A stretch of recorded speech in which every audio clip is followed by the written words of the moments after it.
Morning glory and evening grace, America. It's Hugh Hewitt. Later in the program, I'll deal with the assassination, murder of Allison Parker and Adam Ward. But I begin today's program with Donald Trump, about whom everyone in America is talking. Donald Trump, welcome back. I say I'd start every show of mine with you. You're such a ratings draw, so just be available more, would you? Oh, I'd love to, Hugh. How are you doing? I'm great. Now, I want to get to the Jorge Ramos thing in a moment. I want to ask you first, though, because of a story this afternoon in the Huffington Post. You've said, you wouldn't run third party if the GOP treated you fairly. Are they treating you fairly so far? Well, I didn't see any story in the Huffington Post. I don't know what story that is. What story is that? It quotes Michael Cohen saying that, asked specifically if Trump would be making a formal announcement that he would pledge not to run third party, Cohen replied, "Only Mr. Trump can sign that oath, and when he does, you can rest assured he will live by it." And Mr. Cohen indicated you'd pretty much been happy with the way the GOP had been treating you. They have been treating me fairly, I think very fairly. And, maybe it's you see the kind of polls that are coming out. They've been so terrific and so high and so wonderful. The one that just came out in New Hampshire, Public Policy, I guess it's 35%, and way in the lead, and all of them. And so I'm very honored by that. And I will say that the RNC and the Republican Party, I think I've been treated very fairly over the last period of time, yes. So are you ruling out a third party run? Well, it's not something I'd want to do, and at some point I'll, actually totally commit. I didn't think it was appropriate to commit during the debate because it wasn't, I was a little surprised by the fact that they even asked me at the debate, but that was okay. But at some point, look, I want to run. I'm leading in the polls by a lot. I want to run as a Republican. I want to get the nomination, and then I want to beat the Democrats, and I think that's our best chance for victory. I think we will win. And we have to energize because, last time, sadly, a lot of people did not get out and vote. And I still, to this day, don't understand it. But a lot of the Republicans and a lot of conservatives just never got up to vote.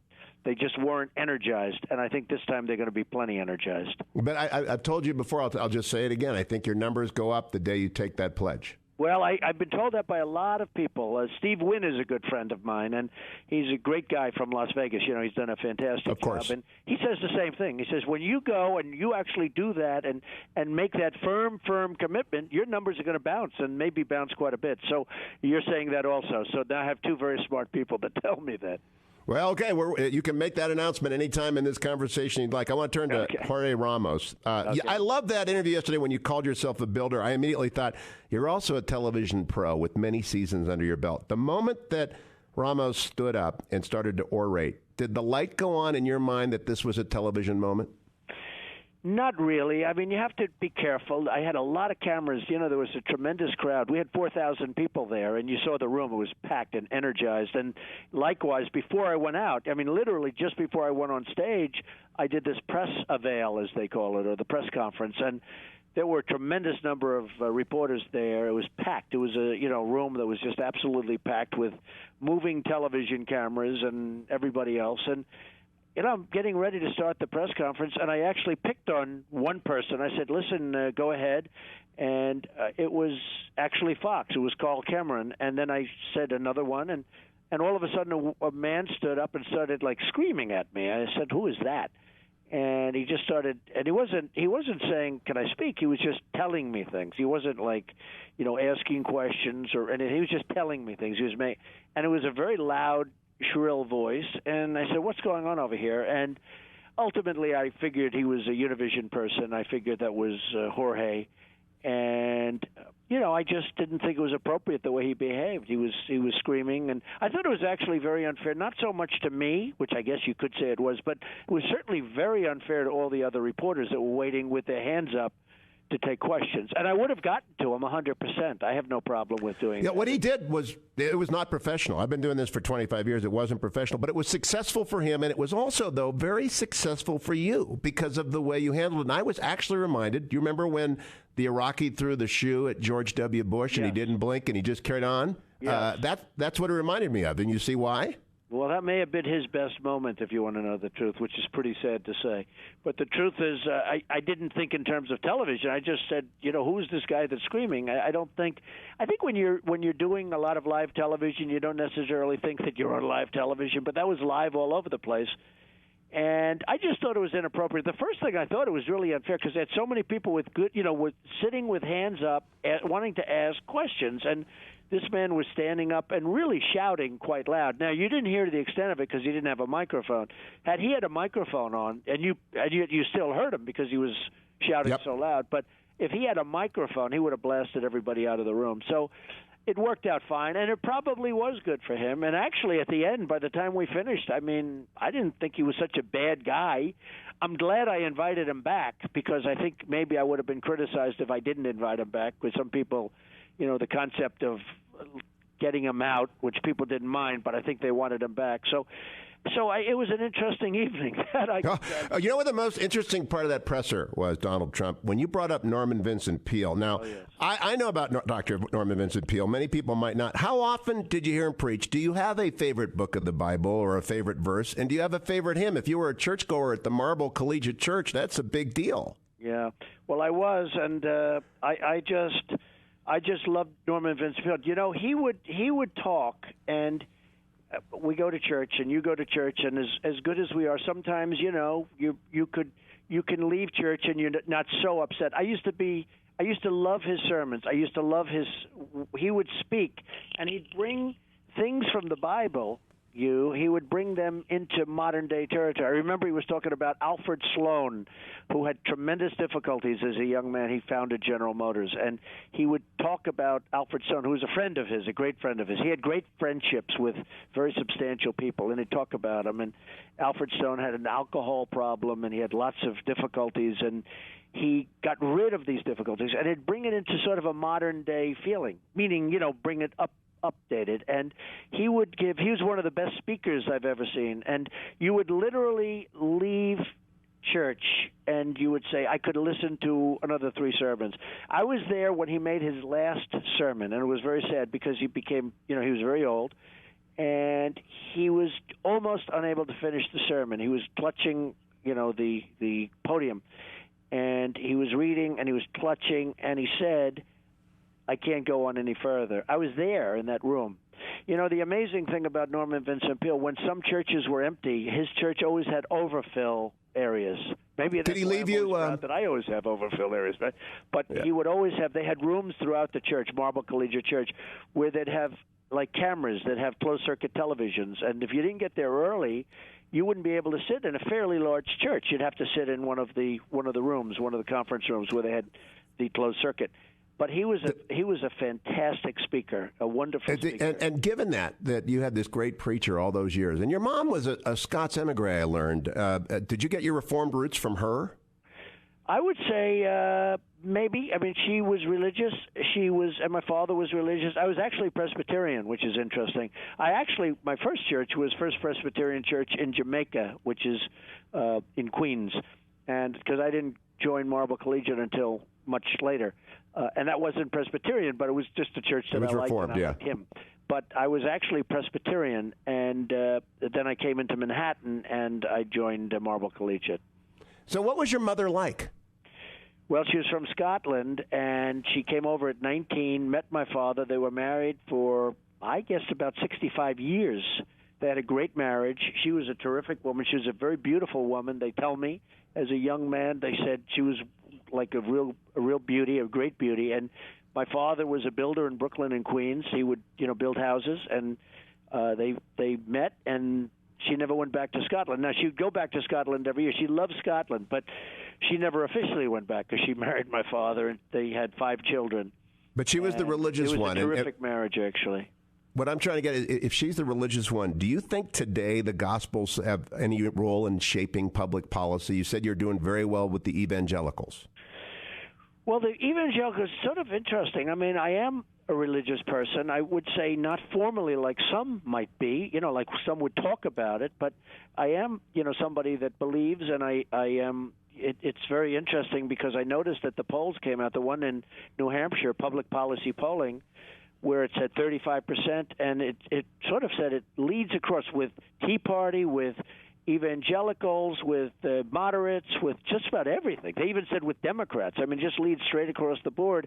And I think a lot of people were surprised. They thought it would be very conservative, and which I lead big in the very conservative, but I lead straight across. And one of the things that made me very happy was that I actually lead, and you've seen this even in Iowa, where I lead with evangelicals. And I was so happy to see that because Do you think they expect really you to? But I don't think people see that as me.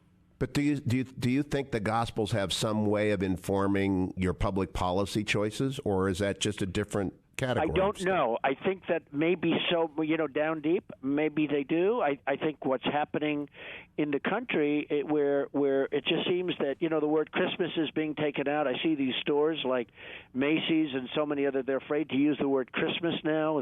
Maybe they can't use it legally. What's going on is outrageous, and I would I will do things about it. You're going to have to go through court systems. That's the problem.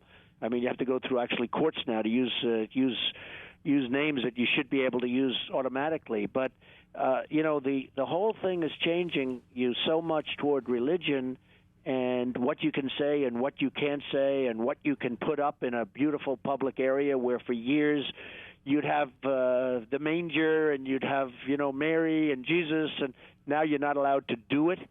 And well, now in Denver, I think it's terrible. I'm on the campus of Colorado Christian College today, and Denver, where we're close to, their city councils have said Chick-fil-A, maybe they can't build at the Denver International Airport because their founders are evangelical and have traditional marriage views. It's blatantly unconstitutional. Have you heard that story yet? I haven't heard it, but it doesn't surprise me. It's horrible. What's going on is horrible. I mean, you can't do anything having to do with really deep-seated, incredible beliefs that really, to a large extent, made our country great. The beliefs and the Bible had a lot to do with our country, and a week doesn't go by where there's not some negative ruling on something having to do with Christianity. It's getting. I think it's outrageous. And all right, let me get a couple of. I'll be fighting on the other side much stronger than anybody else that you have up there fighting, because I think it's really outrageous. Let me talk about two big issues, tough ones. I always ask you tough but fair questions. China has gotten very erratic. Their markets are strange behavior. Do you think that South Korea and Japan ought to consider going nuclear to match their erratic neighbor? Well, they have a very erratic neighbor, and, the whole concept of us protecting Japan was so they didn't arm again, because we had a little problem with them, as you remember. And that wasn't a good situation. But, there's got to be a point where we cannot protect everybody. We're protecting everybody. I talked about it last night in my speech from Iowa. It was such an amazing group of people. And, we're protecting Germany. We're protecting Japan. We're protecting South Korea. I just bought 4,000 television sets on a big project I built. And 4,000, and they all come. Every bidder is from South Korea. They're making a fortune, and yet we have 28,000 soldiers at the border. Well, should they go north? Should they build their own nuclear weapons in South Korea? Well, I don't know. It's a question. The problem is you're going to have all of a sudden you're going to have everybody having nuclear weapons, and that's a scary prospect also. But in the meantime, you have North Korea that obviously has them. Now, I don't know if they know how to use them yet, because every time you see a rocket go up, it comes crashing to the ground. But, that's the easy part. I mean, in theory, that's the easy part. So it's a pretty frightening prospect. I do say this. At some point, we can't be the policeman of the world. We have to rebuild our own country. We have to rebuild our bridges and our highways and our roads and our schools and our airports. And how much longer can we be doing this? If you noticed with South Korea, North Korea started rearing its head a couple of days ago. And we all of a sudden we're engaged and we're getting ready, and we don't get anything for this. At what point, and they're wealthy. The reason I tell about the 4,000 television, they make a fortune in trade against us. You understand? Well, that's earlier this week, Scott Walker said the president should cancel the state visit from President Xi. And do you agree with that suggestion, by the way? No, I don't think you should cancel it. I think you should negotiate better deals. Our trade pacts with China are horrible. And, if you want to do – I have a friend who's a big trader and a big manufacturer. He can't get his goods into China. And when he does get them in, they charge him a big tax. Well, people don't know those stories. If you sell trucks in China, they charge you taxes to get them in. People don't understand. It's a one-way street. Okay, you wouldn't cancel it. Last question, because I would not. Yeah, I would not. I would not. I'd negotiate. I'd say, listen, it's over. Will you negotiate on my behalf with Hope? Because I need a negotiator with Hope, because she keeps me to 15 minutes with you, and I could use like 2 hours. Don't worry about it. Don't worry about it. Here's my tough question. In tough times, republics turn to tough men. It's happened throughout history. Caesar, Napoleon. The last century had a lot of republics fail, and I don't have to invoke Goodwin's Law and go that far, but are you tickling that temptation in democracies that they go for tough guys in tough times? and it's called the authoritarian temptation. Is that what's playing for Trump? Well, I think we've had very weak people. I think we have very weak people even running. I look at some of the people that are running, and I think they're not strong people, and they're good people. I'm not saying they're not good people. I think it is time to have tough, smart people. If you look at China, if you look at some of these countries that are just eating our lunch, they have tough, smart people. It's time that we have tough, smart people, because we're not going to be able to go much longer the way we're going right now. We owe $18 trillion. By the way, that $18 trillion is going to be about $21 trillion very quickly. It's going to build right now from this point very, very rapidly. We're not doing that I can tell you. When people say Trump will be an authoritarian once he gets power, he won't give it back, what's the response going to be? Well, no, I just want to make the country great again. I'm not looking to do this. I have a wonderful life. People say, why are you even doing it? I love my life. I love what I've done. I built a great company, but I want to make this country great again. I owe a lot to this country, and I want to make it great again. And we can do it, and honestly, it cannot continue to go like this. Otherwise, there'll be a point at which you can't bring it back. But you'll play by the rules if you win. 100%. 100%. The Constitution. The Constitution. You wouldn't. Executive orders. Obama doesn't play. I mean, he goes out. Exactly. He signs his executive orders all over the place because he doesn't want to meet with people and try and convince them to do what the right thing to do is. No, he's not playing by the rules. No, I do play by the rules. I will play by the rules too. Donald Trump, it is always a pleasure. Come back. You tell Hope I'm not perfect, but I'm the best when it comes to this stuff. You did a good job. I didn't even know you had the 15. You could have had 3 15s if you wanted. Oh my gosh, I'm a terrible negotiator for myself. I'll keep going if you want, but I promised Hope, so I'm letting you go. You'll do better the next time then. And thanks a lot, I come back early and often. Very good. Thank you very much. Bye.